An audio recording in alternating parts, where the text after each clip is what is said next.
Welcome to On the Brink Radio, broadcast number 341. That's the next one after 340, which was last week about telepathic communication. Very huge topic. Today, it's Friday the 5th or 6th of November, the day after Election Day, or the Super Bowl, whatever you want to call it. And it just seems so clearly orchestrated and created as a media event, regardless of what it is actually supposed to mean. Anyway, I'm seated here in the beautiful Darwin Botanical Garden, where I was blessed to be able to sit here, well, a couple hundred meters away at Eva's Cafe 3 years ago for several weeks and paint outdoors in my most awesome art studio ever. So I've come back today and I'm sitting beneath a beautiful boab tree. I'm not in the actual Madagascar boab garden, which is about a couple of hundred meters from me, but this is a grassy area surrounded by flowers, and there's this one beautiful boab tree that I'm sitting right in front of, and there's a nice wooden bench, and I'm kind of in the shadow of the tree with the sun going down, and there's a bit of wind. You might pick up some of that on the microphone here, but it seemed like the perfect place to record my show today that's addressing a concept, an issue, an idea, a belief, a terminology, a label, a word that I use a lot in my own life and in my On the Brink broadcasts and posts, and it's the word Indigenous. And what I'd like to do in this show is to look at what that word means, what we mean when we use it, and having established that, or at least evaluated that, consider if it's actually possible for there to be any truly indigenous people left on Mother Earth today, and through no doing of their own. And then this also ties in with what it's in contrast to. So I think probably part of what's really brought me to examine what indigenous means is my examination of what civilized means. And you know from the countless times I've talked about it on the show that the word civilized comes from the Latin word civitas. That's C-I-V-I-T-A-S.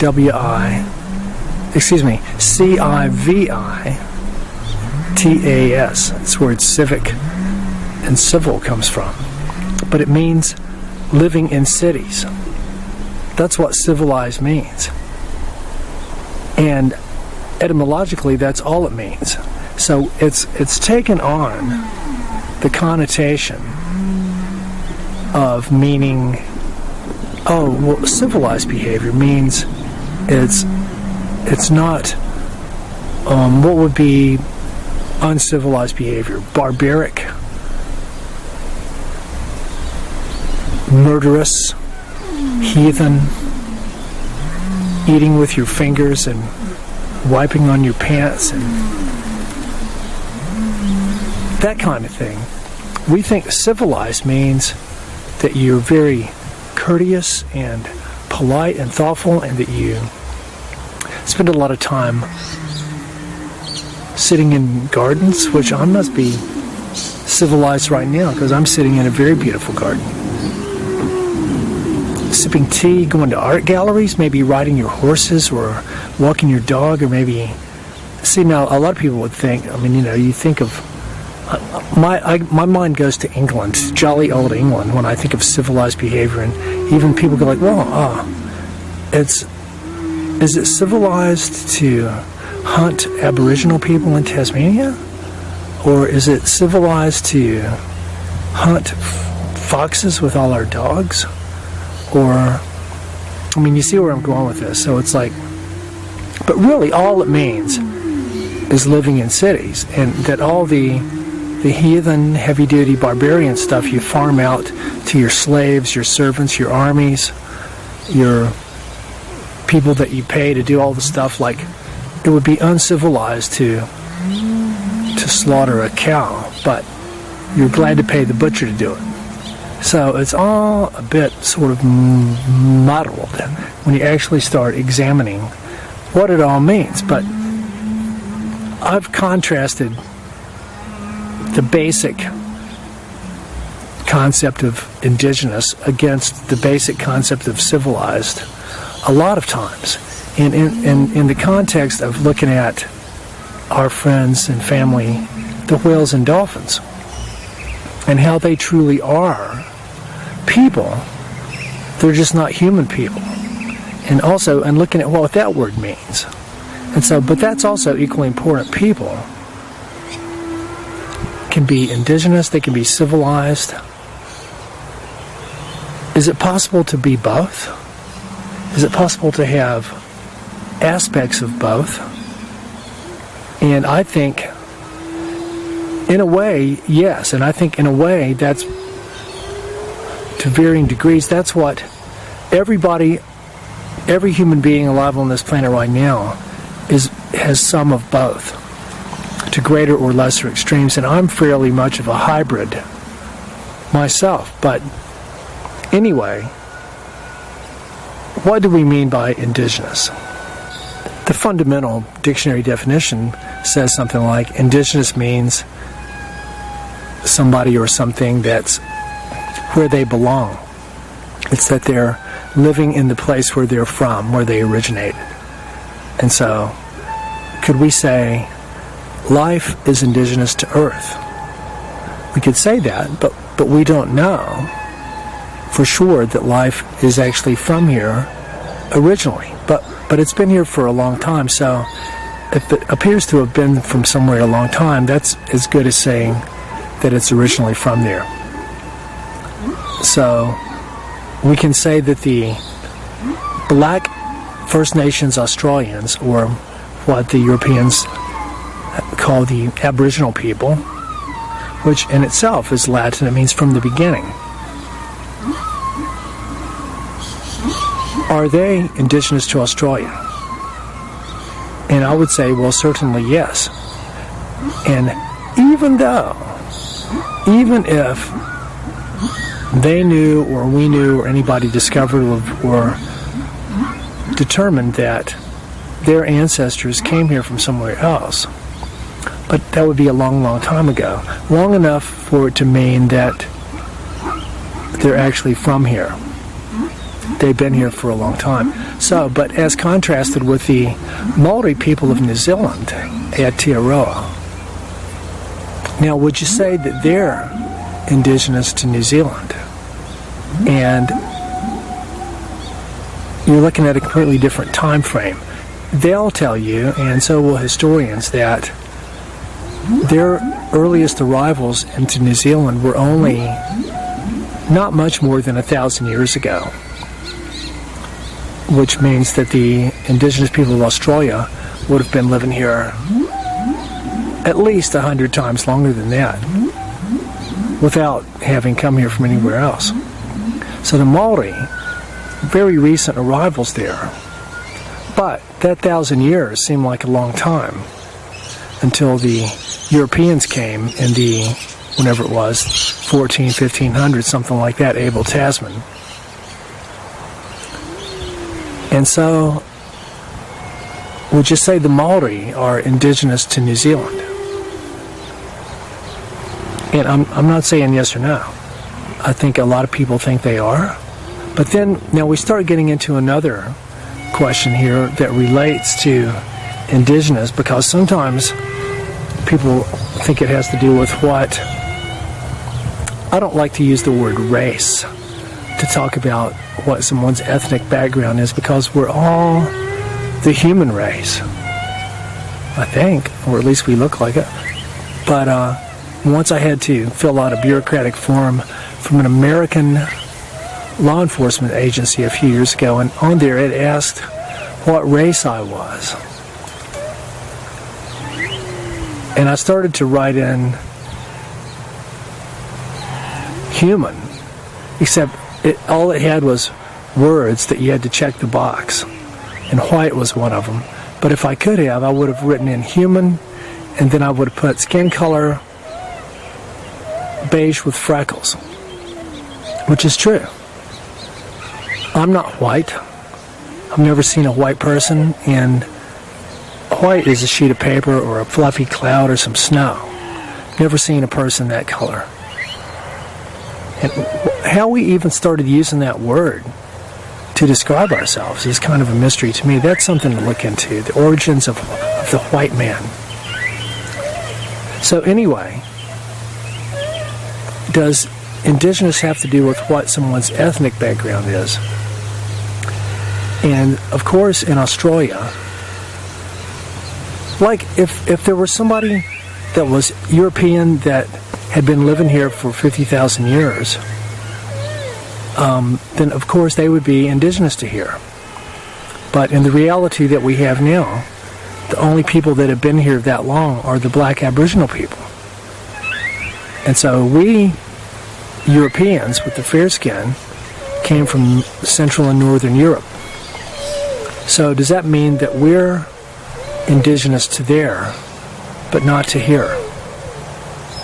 And so everybody, every life form has to have been indigenous from somewhere, because that's wherever they came from, that's where they're indigenous to.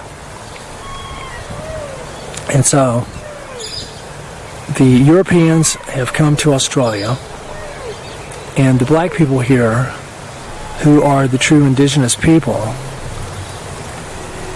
have been genocided down to a small fraction of their original numbers, and enslaved and desecrated and denuded of their language and their cultural abilities and their self-respect and everything.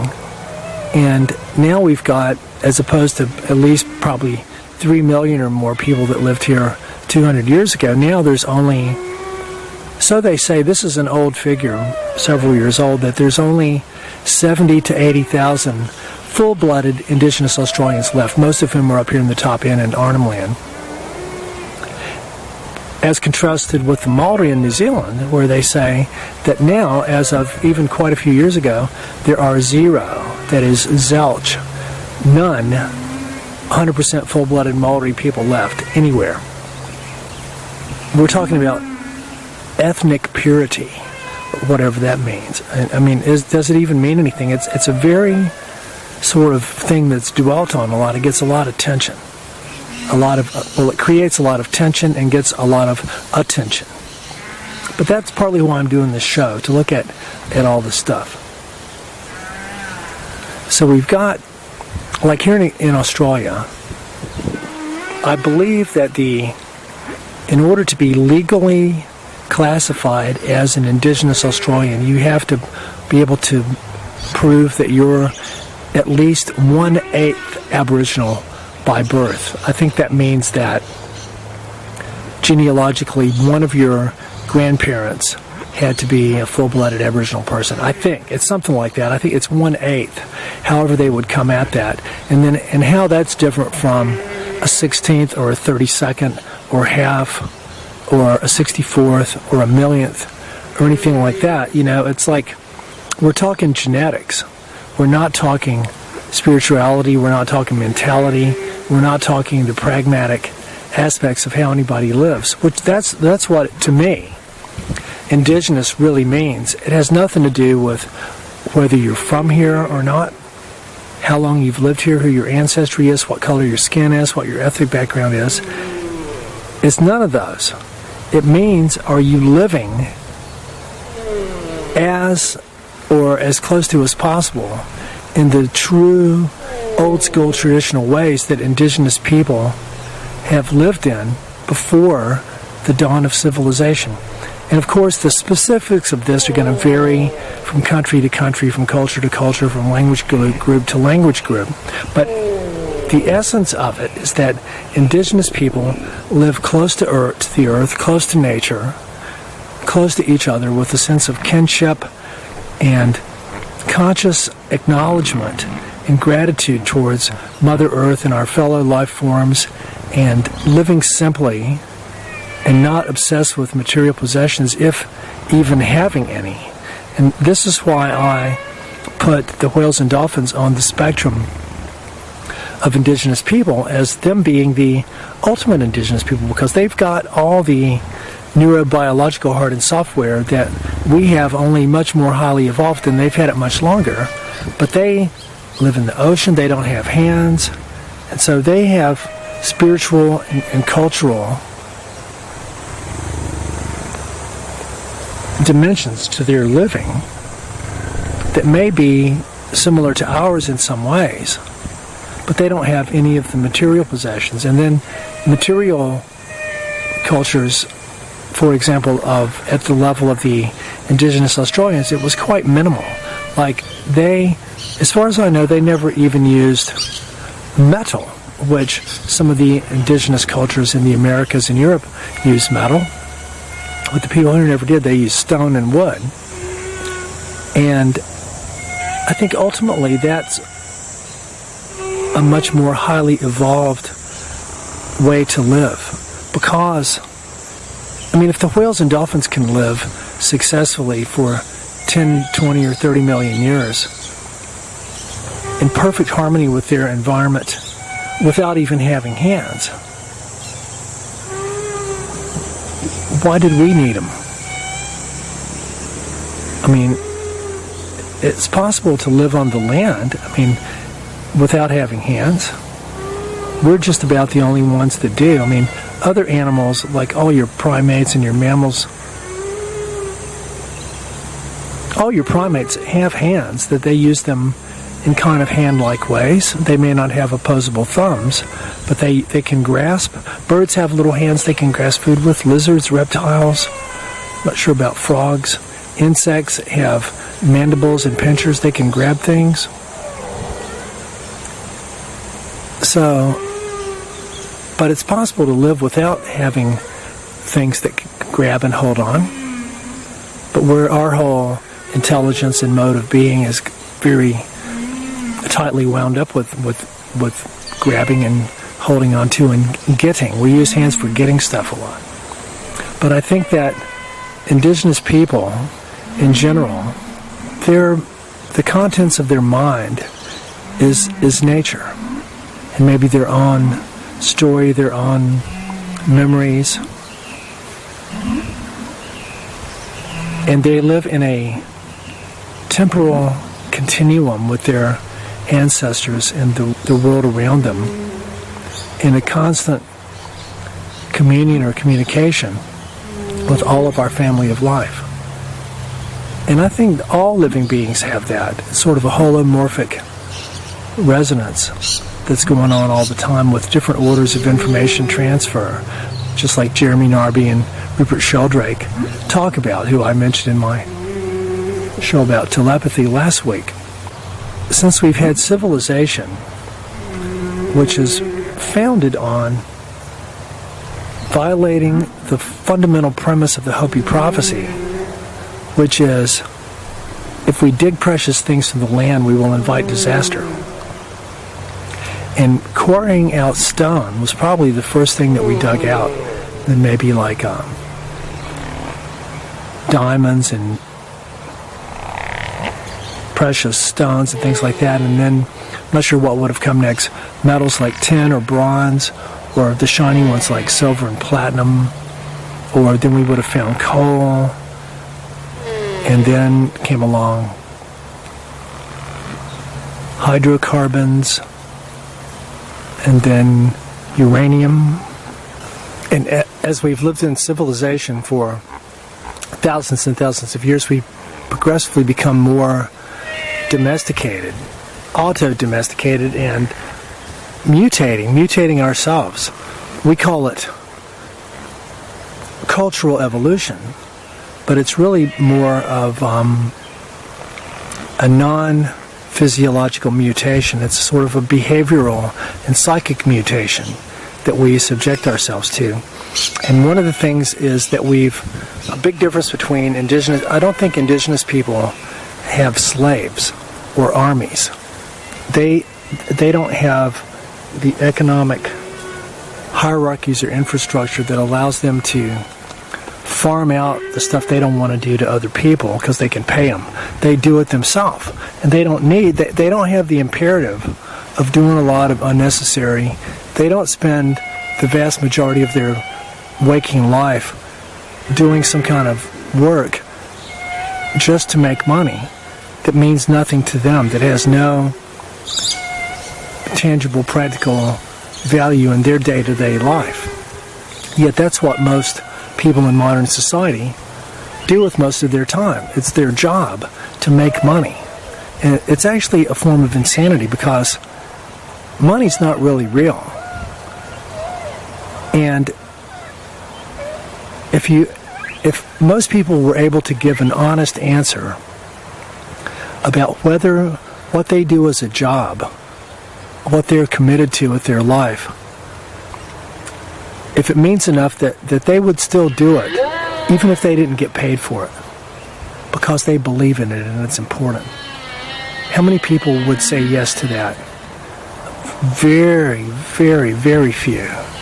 Very few. Almost none. Almost none. Maybe some people that were maybe like school teachers and nurses, maybe some doctors, but the majority of people could not care less about what they're doing as a job as long as they're making a lot of money from it. I don't think indigenous people ever had anything like that. And so it's a completely different mindset. It's a completely different mindset. Indigenous people didn't have to go around worrying about looking out for number one. They could worry about looking out for each other and for Mother Earth and stuff. So the difference between indigenous and civilized is it's not in the color of your skin, it's not really in where you're from, it's how you're living. And so my big question is, how possible is it in the world of today for anybody to be truly indigenous? And I keep using the example of there being, say, for example, tribes way back up in Papua New Guinea or down in the Amazon or up in the mountains in the Andes or the Himalaya, really, really extremely remote places where modern civilization may not have ever set foot. Maybe these people haven't ever even been seen or contacted by outside civilization. But even if anybody like this still exists, they would certainly know.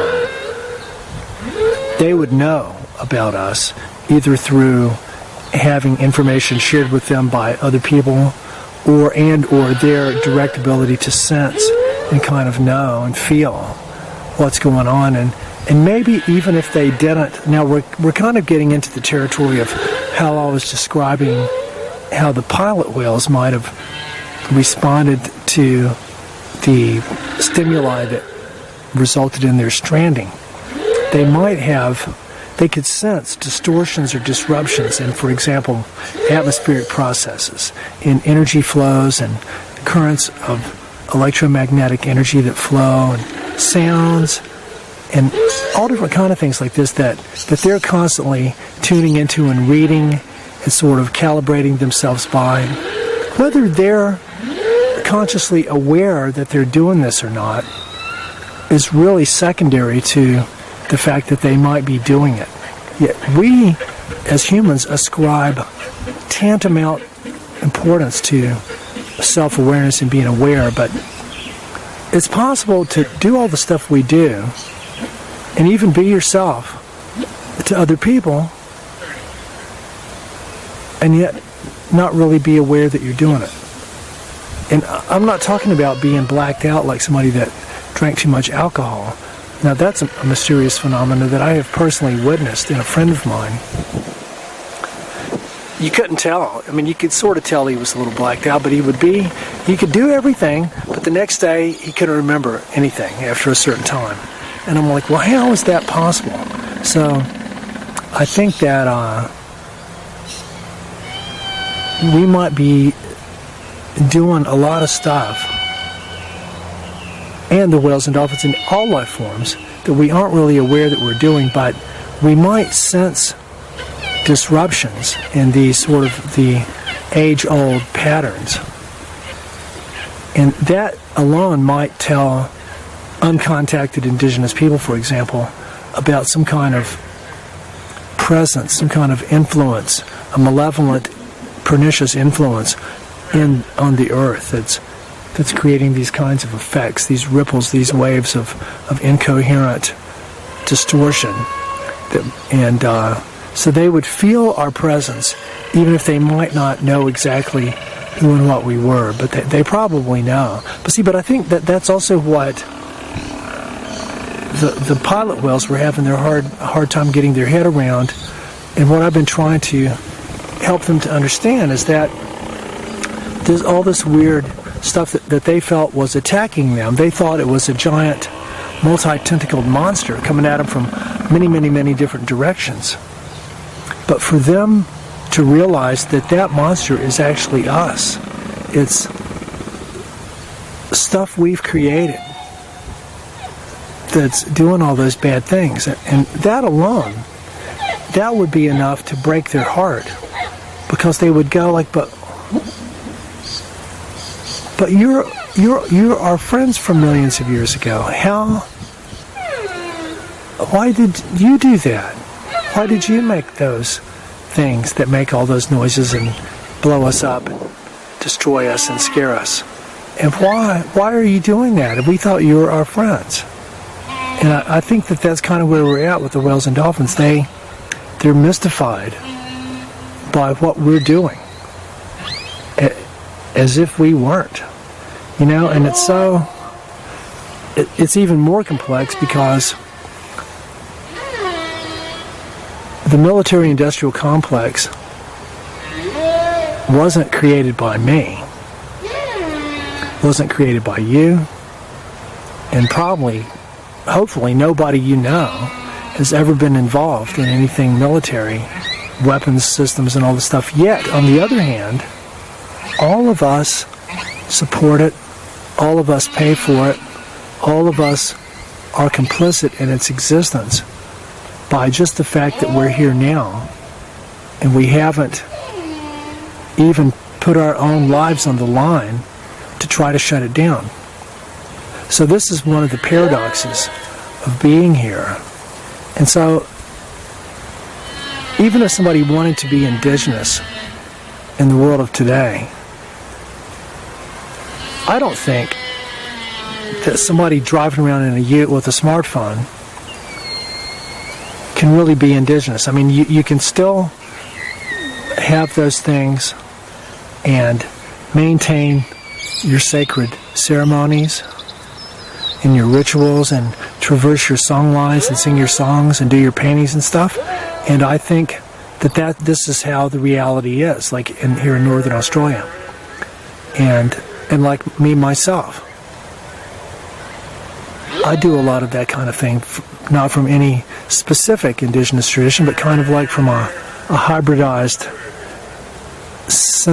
synthesized configuration, honoring all spiritual and cultural traditions. But I use my computer. I'm recording the show on my video camera right now. I'm driving around in my friend's Land Cruiser. I'm staying at a house that's got electricity. And so, but I know what it's like to live on a remote island of Tasmania for over 4 months with no electricity. And sure, we're eating food that we bought from the store. Well, we grew a lot, but so it's a hybridized existence. I think that's probably the best word to describe all this is maybe hybridigenous. How about that? I thought before that cividigenous might be good, but hybridigenous is actually better because that sort of tells the story. It's like I'm not a biological hybrid, not yet, but behaviorally. So I was thinking, what actually are other categories if you don't want to be indigenous or civilized? What are we? So I came up with some of the words might be, well, if you're in a place where you're not from, like me, I didn't grow up in Australia, so bureaucratically I'm a tourist, but I'm not a tourist in the sense of what it means to be a tourist to most people. I'm a traveler, a nomad. But then a lot of people that came from other places, when the original European people came here, they didn't come as travelers, they didn't come as visitors, they came as conquerors, explorers, sent here to claim this land for the crown. And then they sent missionaries, and then they sent convicts. So a lot of indigenous people have experienced civilized behavior in the form of people that came to where they live uninvited and just foisted themselves and their culture onto the indigenous people, who by and large have either no weapons or inferior weapons because they didn't need them. They didn't go around. They didn't have to defend themselves from evil, other aggressive civilized people. They didn't have to live in forts and city-states. They were able to live in interconnected communities and join together every few times a year and have corroborees and stuff like that. And back to the sort of quote-unquote race thing again, it's sort of in the mentality that anybody that's indigenous are people of quote-unquote color, right? Isn't that how the thinking goes? Like, do you have white indigenous people anywhere? No, you might have poor white people, but so it's kind of this stereotype that indigenous people are not Caucasian, and according to the Darwinian hierarchical belief system, they're inferior beings that need to be eugenicized out of existence. That's the true story of Darwinian relationship between the title of his book is On the Origin of Species by Means of Natural Selection, or The Preservation of Favored Races in the Struggle for Life. And so in that book or his next book, he openly advocated that the Negro people of Africa and the Aboriginal people of Australia should be completely eliminated because they were genetically inferior and were holding back the progress of the human race. And that's just diabolical blasphemy because it's so much the opposite of the actual truth. The white man who has chromolexia can't even perceive his own color, and smegmalomania, he thinks he's the biggest cheese on the block, and macrophilia, obsessed with everything being as huge as possible. He's beset by mental illness and degeneration, but the white man thinks he's the overlord of the earth and that he's superior, and that all the other people will need to be gotten rid of because they're oxygen thieves or wasted protoplasm. And really, it's us. It's the white man who's been the root of the problem all along. But that's not really what the show is about. It's about trying to create a level of equilibrium between indigenous and civilized, and to look at how all these different concepts are emphasizing the difference between us. Whereas what we really need to do is look at the similarities, at what we all have in common. We're all people, we're all breathing the same air, we're all walking on the same Mother Earth, we're all drinking the same water, eating the same food. In the world of today, we're all watching the same TV shows and that kind of thing, but we all have the same DNA.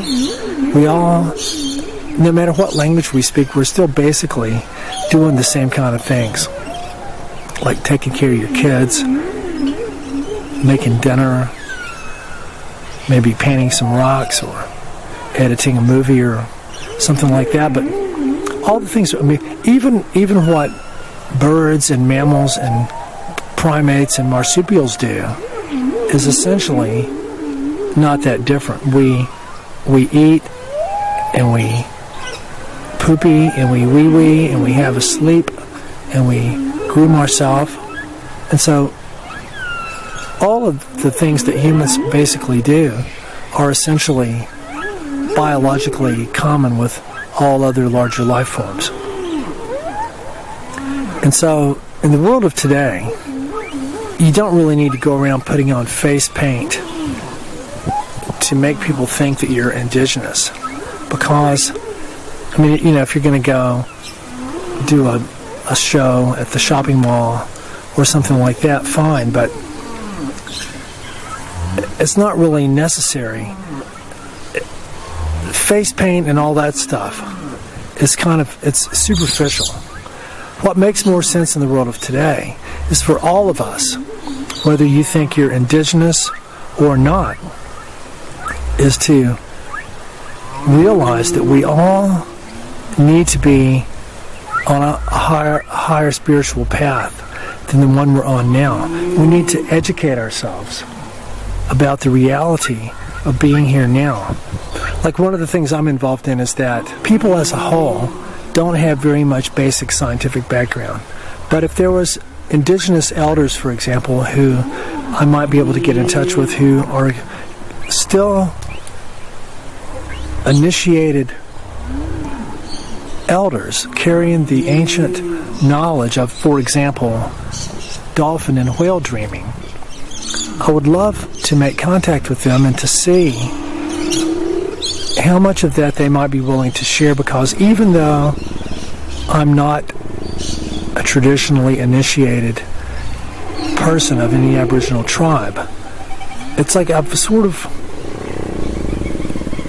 more generalized than that, and I've been trying to connect with wavelengths that all the different cultures and backgrounds might have in common, related to the things I was just talking about, like the fact that we all live on Mother Earth.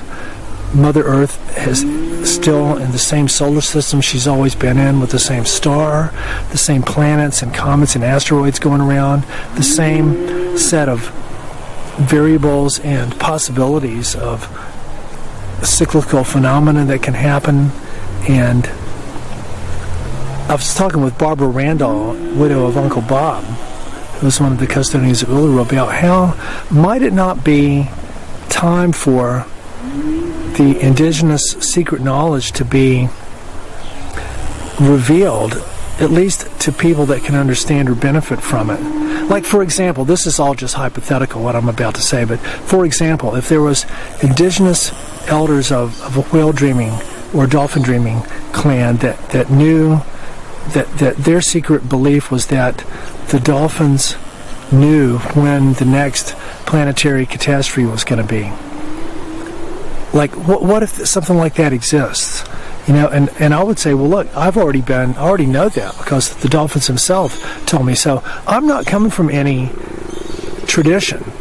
I've been making my own and trying to connect with everybody and distilling out the things that are important. But like in my travels around Australia and New Zealand, I've tried to connect with the elders and the indigenous people as much as possible. But there's so much bullshit you have to get through sometimes. All the stuff about people arguing with themselves and about who's indigenous and who's not, and can this person come there and speak, or can this person do that? And then there's the fraudulent ones that are supposedly Indigenous people, and they're signing off on mining rights for their sacred territory. That kind of shit's going on all the time. And so, but what I've tried to do is to go to the elders as much as I can, but my main process has been to connect directly with the earth and land and life forms herself, directly to the non-human archetypes and ancestors that are there, that have always been there. They are our ancestors. They are who gave birth and origin to us. And so, because there's so much befuddledness and obfuscation in the whole human psyche, that I've really found it much more beneficial and harmonious to just go directly to nature in general, and to try to communicate with people whenever I can. And that's why I'm doing this radio show right now. But I am sort of a hybrid of indigenous and civilized. But I think a lot of it's in your mentality and in your heart, and what you're open to, what you're able to feel and listen to and respond to, what you care about, what your values are. And also, it could be a form of developing special siddhis or powers or yoga exercises to develop in your life ways of being, whether it might be something that you're actually doing or something that you're thinking or asking or telling your own body and your energetic fields and mechanisms to create vibrations or force fields or something that, for example, that might enable you to function harmoniously in an environment for a while that's got a noticeable level of microwaves that you don't like, but you're able to sort of not tune it out and pretend like it's not there, but to sort of send out vibrations to deal with it that might either block it or transmute it or send it around you without going into you with the adverse effects. And I really feel like that my whole system has been doing stuff like that. But it's all in your mind.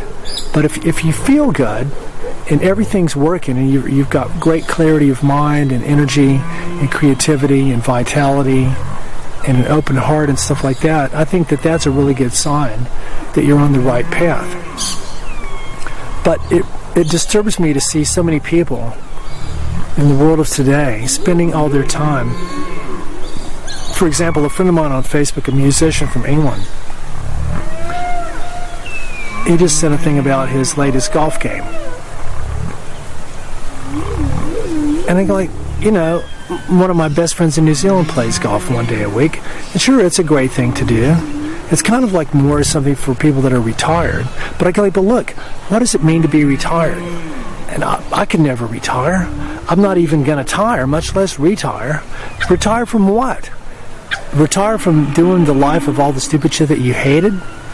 To me, there'll never be enough time to get all my creative work done and everything. And so, but everybody could be spending more time using their conscious mind share man hours to understand and map out what's really going on in the world, like understand humanity's relationship with the earth and how destructive we are. Going into detail, I could have 100 people working for me and tell them different stuff to go and research and then get back to me with what they found that would save me the time of doing it. So, but these people it's like they're obsessed with finding how many different kind of sports they can do to keep their mind from having to think of something serious. And so when I think of how many people just kind of sit around all day, they think it's all right to just be on Facebook, twiddling their thumbs and observing on the election and all this stuff like that. And I'm trying to investigate what the Starlink satellites are doing, all the amount of debris falling into the ocean, the explosion of deep seabed mining. That's going to be a new level of threat to all the life in the ocean, to map out what really happened with these pilot whales, to understand the long-standing beliefs and ideologies of the whale-dreaming people, to contact indigenous elders up here in the top end and try to be of service to them, and do all my artwork and record a bunch of music and work on editing my films. And I mean, I just don't have enough time to do all this stuff. So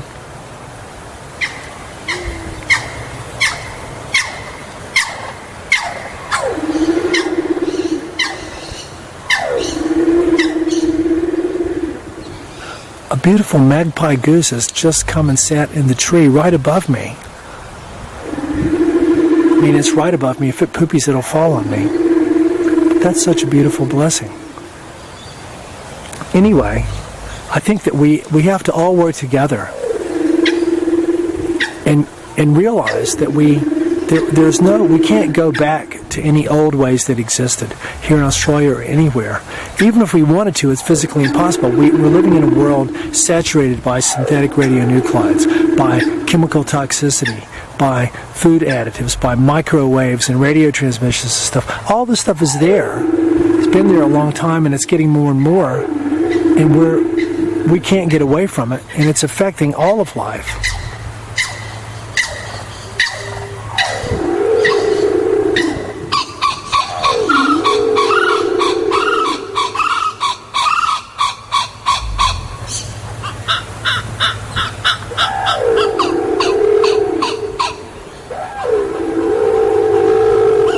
Wow, it's kookaburras.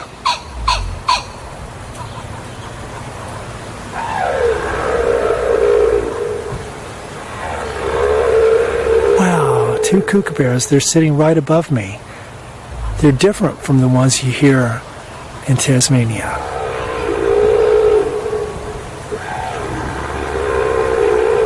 That is such a blessing that they came right now.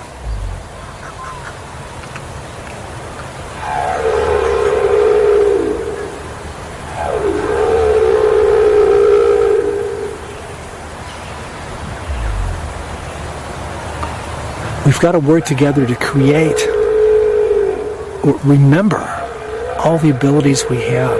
Our telepathic communication, our ability to know what's going on, our ability to know that we're kin with all of life, and that we're all made of water and DNA, and we're all descended from stone, and that our species is waging war on everybody else.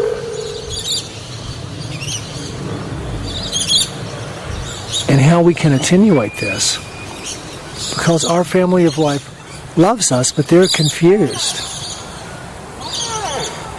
They don't. It's hard for them to believe or understand that it's us.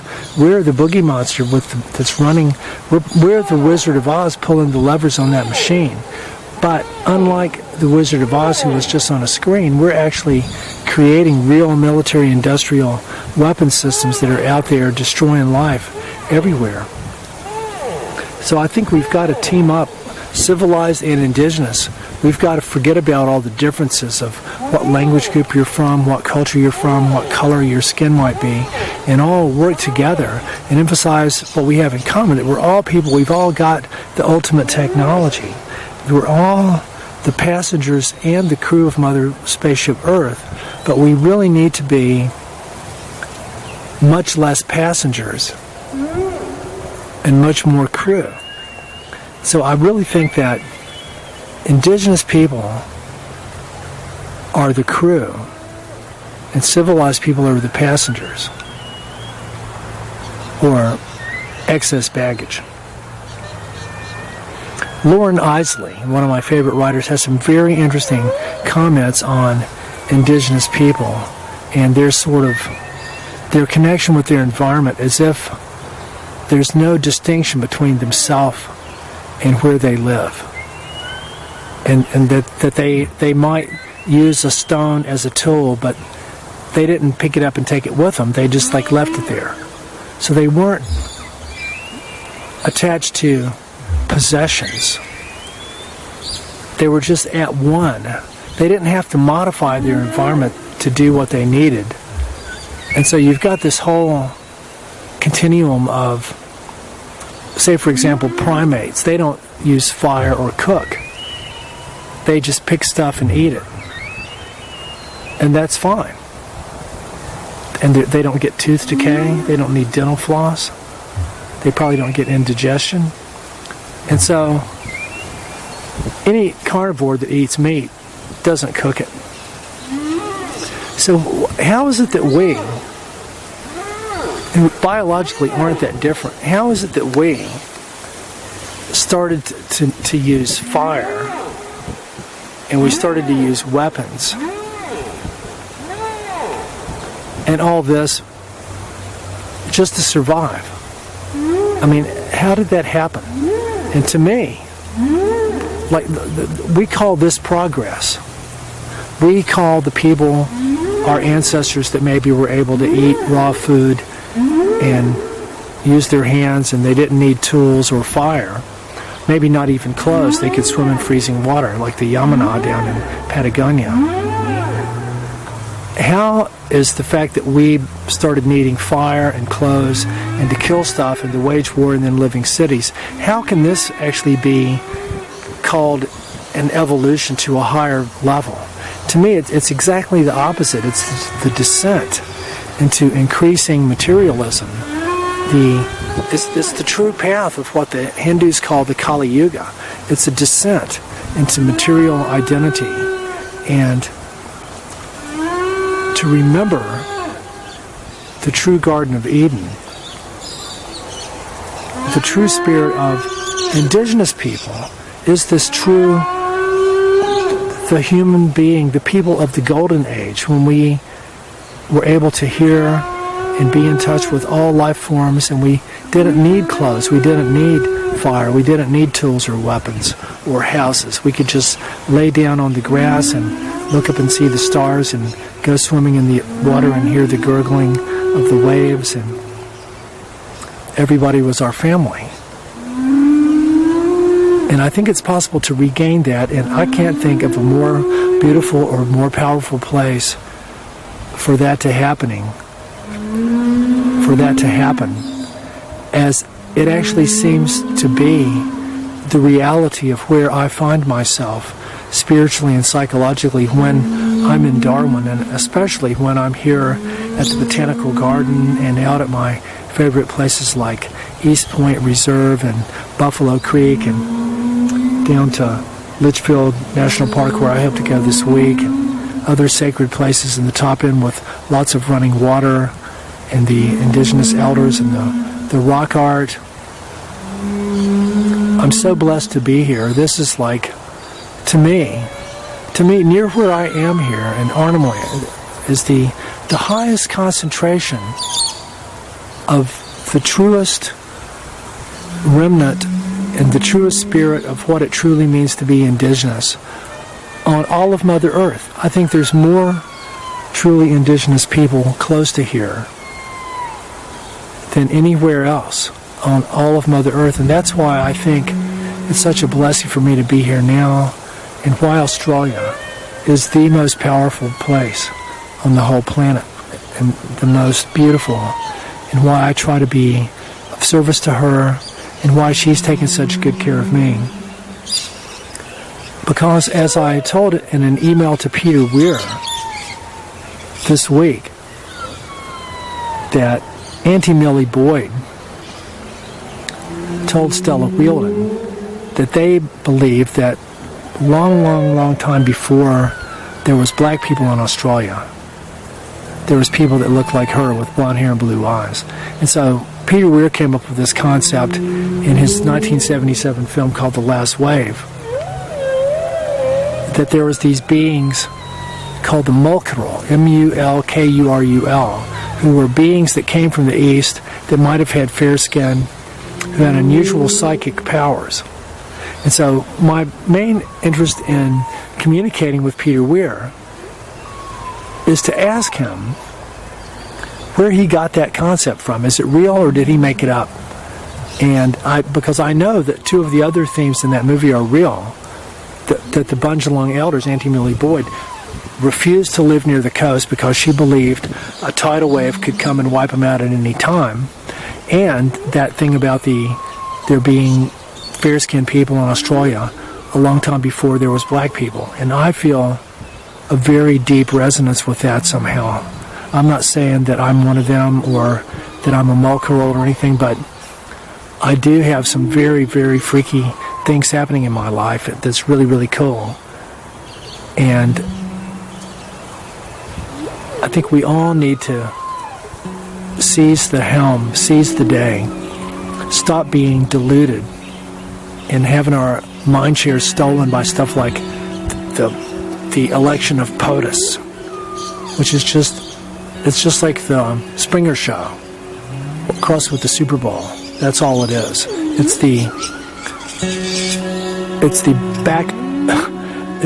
chicken wing. Not the West Wing, it's the chicken wing. Oh my God, I can't ridicule it enough. Anyway, I guess I better go see my other boab trees in the Madagascar garden and go out to East Point and maybe have my swim in the ocean and say hello to Mr. Crocodile and love all you guys and live simply so that others may simply live. Good day.